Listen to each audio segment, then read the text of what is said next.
আসসালামু আলাইকুম, আশা করি সবাই ভালো আছেন। বাইনারি ল্যাবের পক্ষ থেকে সবাইকে স্বাগত।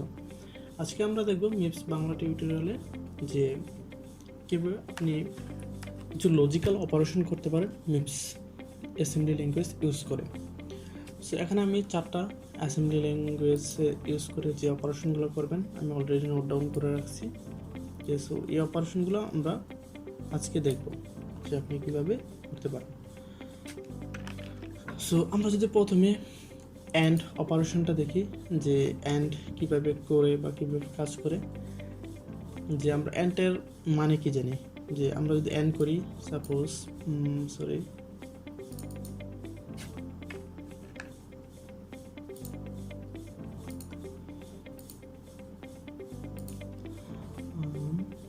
অ্যান্ড যদি দেখি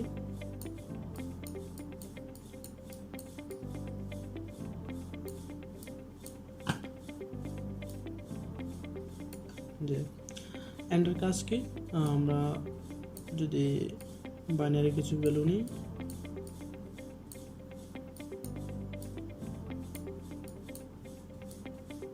সো এটার আনসার কি আসবে, আনসার আসবে এখানে 0, যেহেতু দুইটা বিট অন করা আছে সো এই বিটটা অন হবে, এই বিটটা অফ 0, আর এই বিটটা কী হবে, যেহেতু একটা বিট অন আছে একটা বিট অফ সো এইটাও অফ থাকবে। সো অ্যান্ডের ক্ষেত্রে আমরা জানি যদি দুইটা বিটই অন থাকে তাহলেই শুধু বিটটা অন হবে। সো এটার মানেটা কি, এটার মানে হলো যে এখানে আপনাকে দুইটা রেজিস্টার দেওয়া আছে, যে S1 আর S2 আর S1-এর যে অ্যান্ড ভ্যালু আছে, অ্যান্ড করে যে ভ্যালুটা হবে ওই অ্যান্ডের ভ্যালুটা কোথায় স্টোর হবে, S0-তে স্টোর হবে। সো এটাতে আমরা কি করি, আসলে এইটার মিপসে এটার দু একটা ইউজ আছে, যে আমরা যখন কোন একটা ভ্যালু 0 দিয়ে অ্যাসাইন করি তখন আমরা এই মিপসের এই ভ্যালুটা বেশিরভাগ ইউজ করি। সো এটা কীভাবে ইউজ করি, সো আমি যদি একটু দেখাই যে অ্যান্ড আই মানে কোনো একটা কনস্ট্যান্টের সাথে, মানে আই টাইপ নিয়ে আমি আবার পরে কথা বলবো।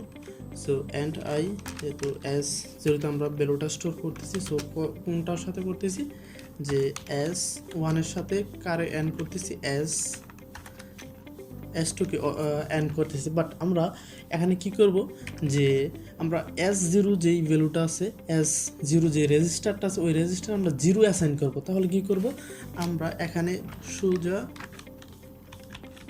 0 দিয়ে অ্যাসাইন করে দেবো। তাহলে এটার মানে কি হলো, এর মধ্যে যদি কোনো গার্বেজ ভ্যালু থাকেও তো এটার রেজাল্ট কি হবে।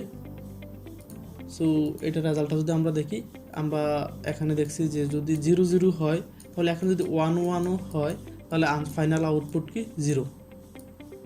সো আমরা তখন এইটার মধ্যে কি ভ্যালু আছে ওইটা নিয়ে টেনশন করার কোনো দরকার নেই, এখানে সরাসরি আমরা 0 অ্যাসাইন করে দিতে পারতেছি।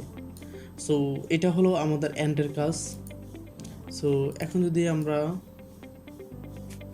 মনে রাখবেন অ্যান্ড দিয়ে আমরা অ্যাসাইন করতেছি। সো এখন আমরা দেখব অরের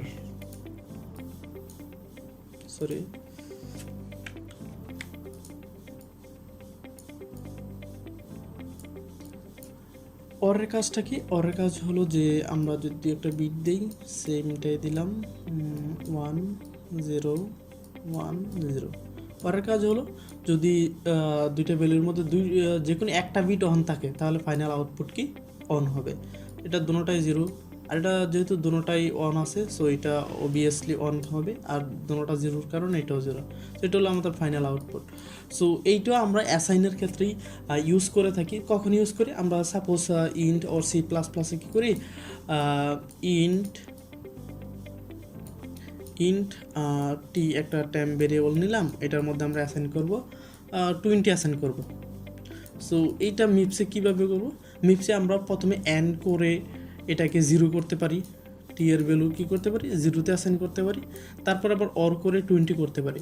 বাট এখানে আমরা সরাসরি এটাও করতে পারি, যে আমরা যদি অর করি, এখানে স্টোর ভ্যালু রেজিস্টার আছে, আর এখানে আমরা একটা আই টাইপ দিয়ে দিব, আই এর সাথে অর করব কত, আমরা যেহেতু 20 দিছি 20-র সাথে অর করব। তার মানে কি, তার মানে হলো যে আমরা যদি এই ভ্যালুটার ভ্যালু কত দিয়ে দিই, যে 20 দিই, তাহলে কি হবে যে এখানে কি আছে ওইটা আমরা জানি না, ঠিক আছে। ওই ভ্যালুটার সাথে কি হবে, তখন এই 20 অ্যাড হয়ে যাবে।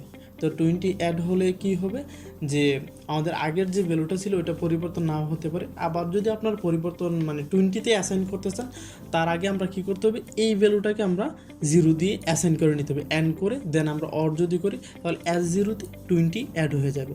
সো এটা যদি আমরা আরেকটু দেখি যেটা আমরা কিভাবে করব, সাপোজ অর আই হলো, যেহেতু আমরা আবার 20-র সাথে 20-কে মানে 20 নিয়ে অপারেশন করতেছি, 20 মানে হলো একটা কনস্ট্যান্ট ভ্যালু। সো তার জন্য অর আই, তারপর আমরা স্টোর করবো কোথায়, অ্যাজ 0-তে স্টোর করব। প্রথম রেজিস্টারটা কি অ্যাজ 1-এর সাথে কি করব 20, মানে এখন কি হবে, এখন S1-এর সাথে 20 অর হয়ে এটাতে স্টোর হবে। এখন যদি S1-এর ভ্যালু যদি 0 হয়, তার মানে কত অ্যাড হবে, এখানে 20 অ্যাড হবে। সো আমরা এখানে কি করতে পারতেছি, 20 দিয়ে এই ভ্যালুটাকে 20 দিয়ে এই ভ্যালুটাকে অ্যাসাইন করতে পারতেছি। সো আমাদের অর গেল। দেন আমরা এখন কি দেখব, XOR। সো XOR বাকি কাজগুলা সিম্পলি, যে আমরা বেসিক্যালি XOR অপারেশন যেভাবে করি এখানেও সেভাবেই করব।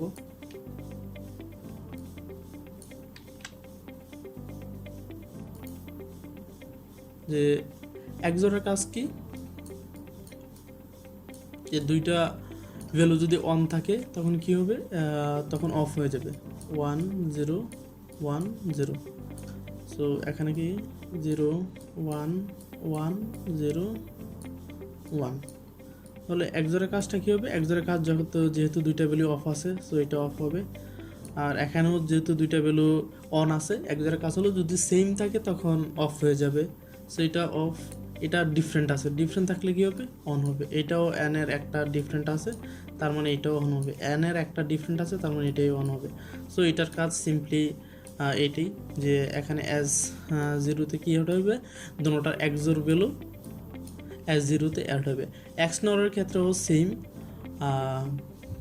আমরা যদি আবার দেখি যে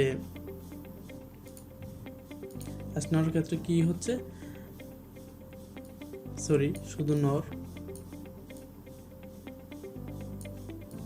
নরের ক্ষেত্রে কি হচ্ছে, যে আমরা যদি যখন দুইটা ভ্যালু অফ থাকবে XNOR করলে কি হবে, যদি S1 আর S2 আমরা অর করি, তাহলে অর করার পর XOR করার পরে S0-তে ভ্যালুটা স্টোর হবে। তখন কীভাবে স্টোর হবে, যখন দুইটা ভ্যালু অফ থাকবে তখনই শুধু অন হবে। আর এখন যদি 1 থাকে, এখানে 1 বা এখানে 0, এখানে 1 বা এখানে 1 এখানে 0, বা এইটা 1 এটা 1, তখনও বাকি সব রেস্ট অফ দ্য যা আছে সব কিছুই 0 হবে। আর যখন দুইটা ভ্যালু অফ থাকবে তখনই আমাদের আউটপুট 1 আসবে। সো ফুল টোটাল আমাদের গেল যে আমরা কিভাবে লজিক্যাল অপারেশনগুলো করতে পারবো মিপসের মাধ্যমে। সো আশা করি সবাই বুঝতে পারছেন। কনফিউশন থাকলে আশা করি কমেন্টে জানাবেন। And thank you for watching this video.